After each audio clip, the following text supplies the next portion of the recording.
John Bianchi Hall. I want to thank the media for coming out today. It's a great day for Tom Savage, his family, and the Port O'Hara community.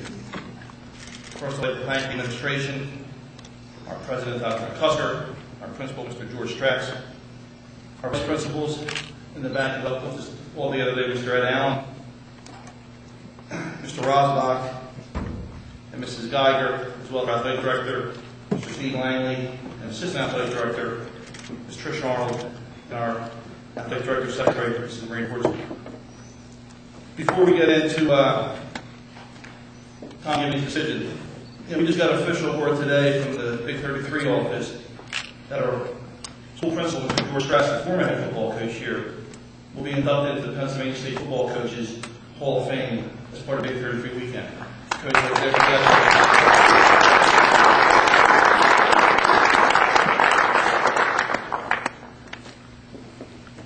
going to speak briefly, and I'm going to turn the mic over to Tom, and if Tom makes a decision, a Q&A. But let me explain the recruiting process. This was not a 2-month process. This was, in essence, a 2-year process. And Tom has visited with his family over the course of the last few years, 8 or 9 different schools nationwide. I know some people say this is early. This was not a rash decision, believe me. The initial plan was to have 5 schools selected by Memorial Day weekend and make a decision during the middle of August or canceling. But it kind of became evident that one school seemed to stick out. So with that being said, Tommy, we talked the other day. One of the reasons Tom wanted to wait to make a decision, really, Tom's a very conscientious young man.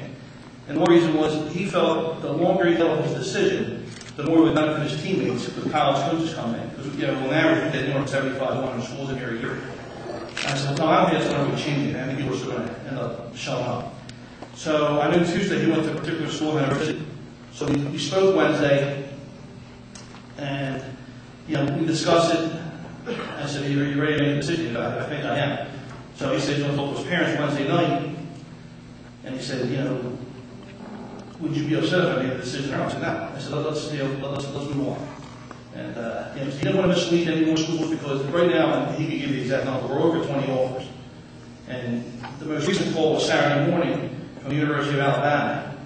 And, if Tom had waited to, say, June or July or August or beyond, the numbers probably would have doubled in terms of what offers he was going to receive. So, with that being said, he called me once and I said I'd be my decision. Now, a couple of things you got to understand about Tom. And, a lot of people, there's two types of quarterbacks, so to speak. There's the traditional pro-style quarterback, and there's the athletic quarterback. Well, in my estimation, I think Tom's a combination of the two. All right? I think if people just have him as this big lumbering guy who just sit in the pocket, I think it's all wrong.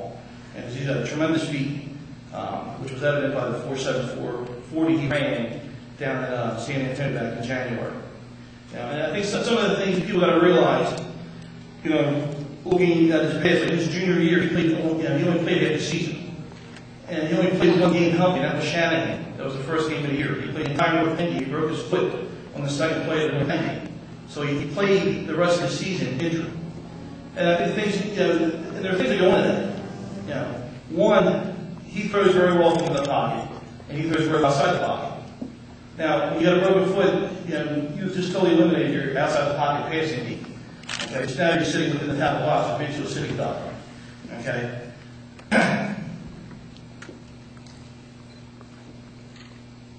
He would spend the entire week rehabbing the foot, getting ready for that weekend game. He would only practice 20 minutes a week the day before the game, okay, getting ready for that week's opponent. And that's just not enough time. So when you look at what he did as a junior on a broken foot, with limited practice time, it's really amazing. And the sad thing would be kind of changed some things up offensively last year, after the Shanahan game, and he just breaks his foot. But we're very excited about this year. I think his development into becoming a complete quarterback has been enhanced by the hiring of a new offensive coordinator, Mike Lamar this year. Mike threw for almost 5,000 yards in his high school career.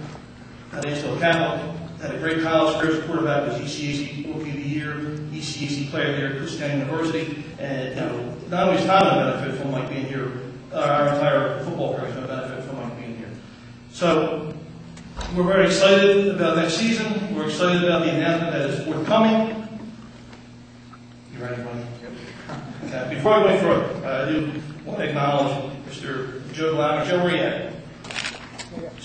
Joe is the co-director of the U.S. Army All-American game, and am I correct in saying Tom is the first person that was selected to play in that game? That's correct. All right, Tom will be playing that game on January 3rd in San Antonio. I can't forget to get you up here late for the show. All right, very good. Tom, you ready? Yes, sir. All right, well, first off, I want to thank my coach Dan Algio and the rest of the coaching staff who was helping me through this whole process. I also want to thank my teammates for helping me and giving me this opportunity to make this decision. And finally, I would like to thank my family and friends who have been there for me through the process.